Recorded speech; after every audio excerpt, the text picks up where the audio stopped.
मैंने ये कहा कि कुलदीप बिश्नोई जी ने एक बड़ा गलत काम किया है। जहां कांग्रेस पार्टी के साथ विश्वासघात किया, वहां आदमपुर विधानसभा क्षेत्र की जनता के साथ विश्वासघात किया, जिन्होंने कांग्रेस पार्टी के चुनाव निशान पर इसको जिताया था।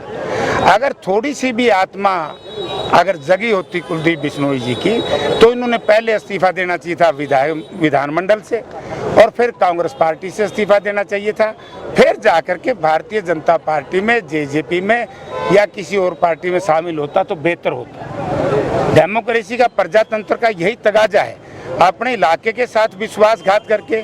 और दूसरी तरफ मैं ये भी सोचता हूँ कि इसका कसूर नहीं है, को पहली बार नहीं किया। आपको याद होगा कांग्रेस पार्टी के चुनाव निशान पर कुलदीप बिश्नोई 2004 में हमारे साथ एमपी बने थे भिवानी से, और इन्होंने जज बना ली थी, उसका जज हजका, और 2006 में कह दिया कि हमने तो हजका बना ली, कांग्रेस छोड़ दी। पता है कब छोड़ी है? 2008 में। 2 साल तक लोगों को बहकाता रहा। पहले तो मैं लोगों से निवेदन करूंगा कि कम से कम ऐसे लोगों को जनप्रतिनिधि चुन करके तो ना भेजो जो जनता के साथ इतनी बड़ी झूठ बोल रहे, इतना बड़ा खिलवाड़ करे।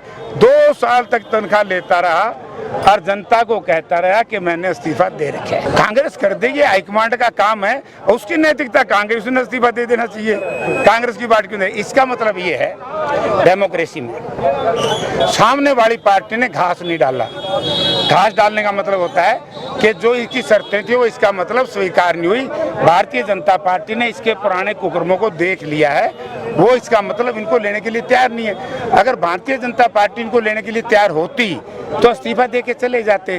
तो इसलिए मैं कहता हूँ, एक तो होती है ब्रांड माटी, समझो ना, ब्रांड माटी, और इस भाई की होगी रे माटी, ना इधर का रहेगा ना उधर का रहेगा। देखिए, मामला जुडिशियल इंक्वायरी का नहीं है, एक क्लास 1 अफसर है पुलिस का, डीएसपी लेवल का, उसका हत्या की गई है, मारा गया है अवैध खनन माफिया के लोगों ने, अवैध खनन जो करते हैं। तो इसमें ठीक है, इंक्वायरी होनी चाहिए, लेकिन इसमें यह भी तय तक जाना चाहिए क्या कारण है।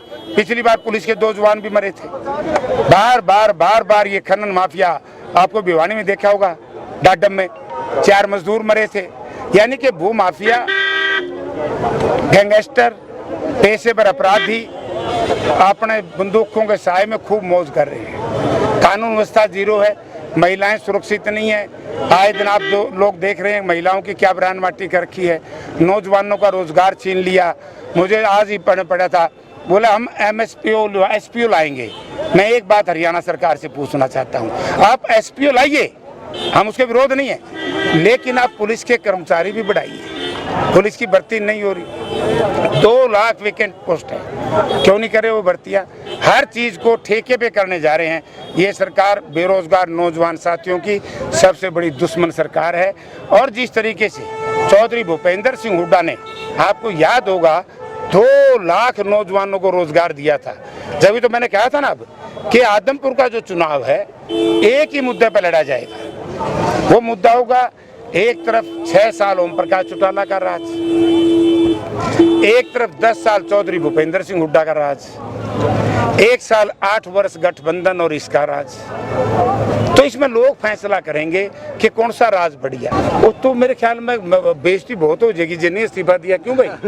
मेरे ख्याल में देखिए, पार्टी फैसला करेगी, लेकिन मैं एक बात जरूर कह सकता हूँ, आदमपुर विधानसभा क्षेत्र के मतदाताओं का मेरे सिर के ऊपर बड़ा कर्ज है। 2009 में जिस तरीके से आदमपुर की जनता ने मुझे भारी वोट दिए थे, और जनता ने तो मुझे जिता दिया था, लेकिन मैं संवैधानिक तरीके से हार गया था। आप सबको पता है, कुछ साथी धोखा कर गए थे। तो इसलिए किसी को कांग्रेस पार्टी टिकट दे, जयप्रकाश और इसके साथी पर्चा दाखिल करने से लेकर के काउंटिंग तक हम आदमपुर के रण में रहेंगे। वो डिप्टी सीएम की मैं कोई विरोध नहीं करता, वो हमारा बच्चे के समान है। मैं व्यक्तिगत दुष्यंत का विरोध नहीं कर रहा, मैं डिप्टी चीफ मिनिस्टर का विरोध कर रहा हूँ। यदि लोगों ने वोट दी जेजेपी को, बीजेपी के खिलाफ दी नहीं। अगर दुष्यंत जब किसानों के ऊपर पहली मर्तबा पीपड़ी में लाठीचार्ज किया था, उसी दिन इस्तीफा देकर के सरकार से बाहर आ जाता, ये सरकार गिर जाती कि नहीं गिर जाती? तो सरकार किसने बना रखी है? बीजेपी की तो सरकार नहीं है, ये जेजेपी ने बना रखी है। और उसी पे जो महकमे हैं उन्हीं में ज्यादा भ्रष्टाचार है। मैं मरूं और कट जाऊं, तुम कहे फिर शराब के खिलाफ भी नहीं बोलूं, रेवेन्यू डिपार्टमेंट में भ्रष्टाचार है उसमें भी नहीं बोलूं, पीडब्ल्यूडी में सड़क बनते पहला रोड उखड़ जाए क्योंकि 20% टैक्स ले कमीशन ले पहले ही, उस पर भी नहीं बोलूं, आपका लेबर की हालत क्या हो रही है उस पर भी नहीं बोलूं, तो फिर मरूं। भाई भ्रष्टाचारियों का टोल इकट्ठा हो गया, सरकार नहीं है। जब सत्ता परिवर्तन होगा, हर की जांच होगी। जिस तरीके से चौधरी भूपेंद्र सिंह हुड्डा के खिलाफ इन्होंने दुष्प्रचार किया, आज उसमें मुंह की खानी पड़ी।